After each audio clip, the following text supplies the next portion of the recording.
Assalamualaikum warahmatullahi wabarakatuh. Perkenalkan nama saya Yunita Indlestari. Di sini saya dari Prodi S1 PJJ Manajemen. Saya di sini membuat video tentang mata kuliah manajemen risiko. Tugas mata kuliah manajemen risiko yang berjudul Strategi Mitigasi Risiko Operasional PT XYZ dalam menghadapi bencana alam. Nah, untuk soal tugasnya itu PT XYZ, sebuah perusahaan logistik di Indonesia, mengalami gangguan internasional akibat banjir besar yang melanda wilayah Jabodetabek. Akibatnya, pengiriman barang terhambat, beberapa gudang terendam, dan perusahaan mengalami kerugian finansial yang signifikan. Selain itu, perusahaan menghadapi keluhan pelanggan karena keterlambatan pengiriman. Situasi ini menyoroti pentingnya perencana risiko dalam menghadapi bencana alam. Pertanyaan soalnya itu ada 3. Yang pertama itu, apa saja risiko utama yang dihadapi PT XYZ dalam menghadapi kasus ini? Kedua, bagaimana dampak risiko tersebut terhadap keberlanjutan bisnis perusahaan? Yang ketiga itu ada rekomendasikan langkah-langkah mitigasi risiko untuk mengurangi dampak bencana serupa di masa depan.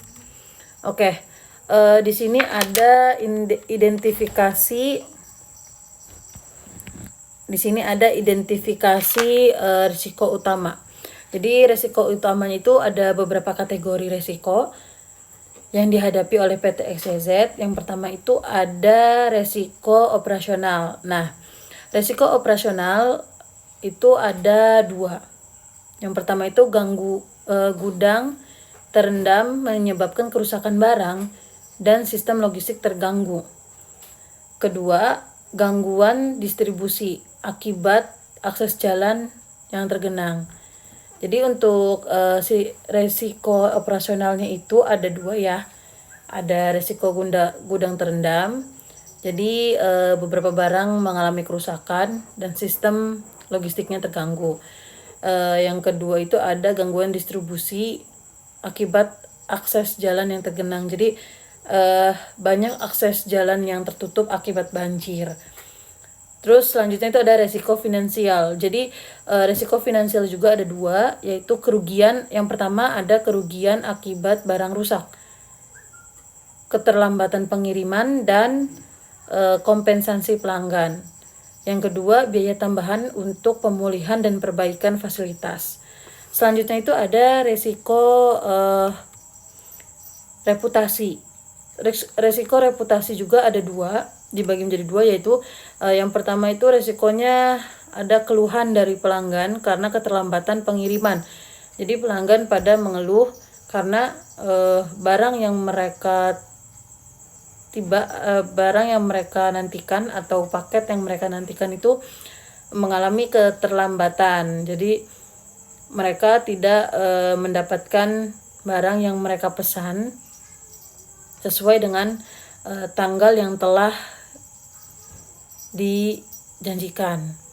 Terus ada potensi kehilangan kepercayaan pelanggan dan mitra bisnis. Jadi reputasinya itu bisa kehilangan kepercayaan. Jadi klien atau pelanggan itu bisa nggak percaya lagi sama PT XYZ ini. Terus selanjutnya itu ada resiko hukum dan regulasi. Resiko hukum dan regulasi juga ada 2, yaitu yang pertama ada potensi pelanggaran kontrak dengan pelanggan akibat keterlambatan pengiriman. Yang kedua itu ada kemungkinan tuntutan hukum atau denda. Terus di sini juga ada selanjutnya itu di pertanyaan soal yang kedua, dampak risiko terhadap keberlanjutan bisnisnya. Itu dibagi 3, yaitu ada gangguan rantai pasok, penurunan kepercayaan, dan kerugian finansial jangka panjang. Untuk gangguan rantai pasok itu ada 2, yaitu penundaan pengiriman mengganggu operasional pelanggan PT XYZ. Terus juga ada potensi pemutusan kontrak dari klien besar.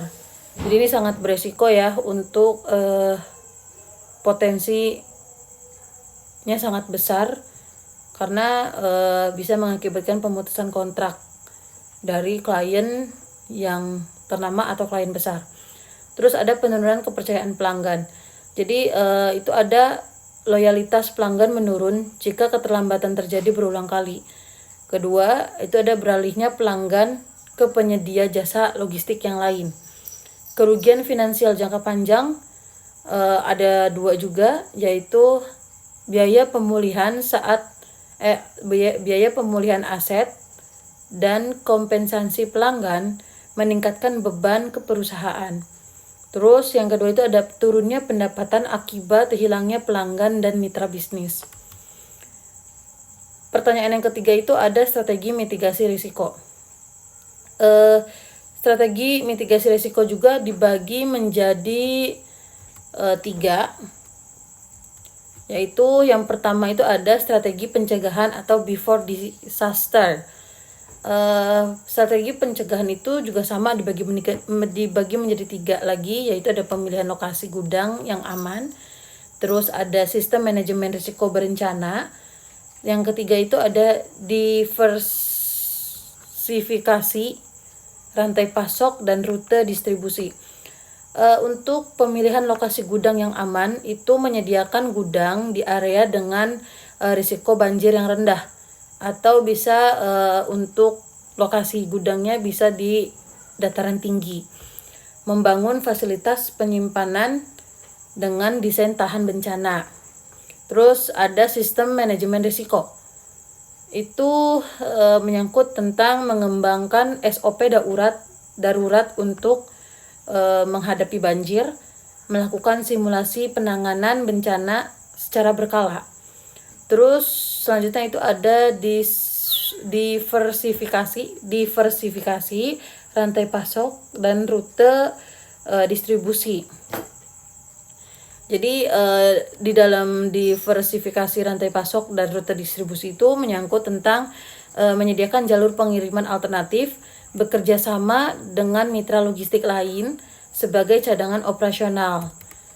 Terus yang kedua itu ada strategi respons atau during disaster. Itu menyangkut 2 poin, yaitu tim anggap darurat dan teknologi monitoring cuaca dan rute logistik.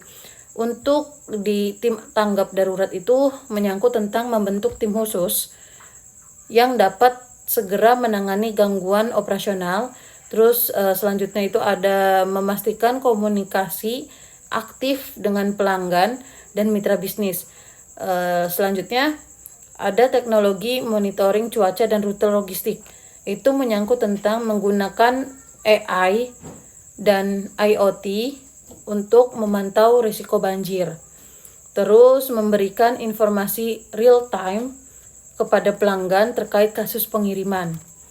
Terus strategi selanjutnya itu ada yang ketiga, strategi pemulihan atau after disaster. Itu menyangkut 2, ada asuransi dan dana darurat. Terus selanjutnya ada evaluasi dan peningkatan SOP. Di dalam asuransi dan dana darurat itu menyangkut tentang menggunakan asuransi bisnis untuk menutupi kerugian akibat bencana. Yang kedua itu mempersiapkan dana darurat untuk mempercepat pemulihan operasional. Selanjutnya untuk strategi pemulihan itu ada evaluasi dan peningkatan SOP. Evaluasi dan peningkatan SOP itu menyangkut tentang menganalisis kelemahan dan sistem mitigasi sebelumnya. Yang kedua, melakukan perbaikan pada infrastruktur dan proses kerja. Nah, untuk yang terakhir itu ada kesimpulan. Jadi kesimpulan pada kasus ini yaitu perencanaan resiko yang baik dapat mengurangi dampak bencana alam. Yang kedua itu ada PT XYZ perlu mengadopsi pendapat pendekatan preventif, responsif, dan pemulihan yang terstruktur. Yang ketiga itu untuk kesimpulannya ada teknologi dan inovasi berperan penting dalam menjaga keberlanjutan bisnis logistik. Jadi inovasi sama teknologi itu sangat diperlukan ya. Begitu. Jadi mungkin sekian untuk pembahasan yang saya lakukan. Kurang lebih mohon maaf. Wassalamualaikum warahmatullahi wabarakatuh.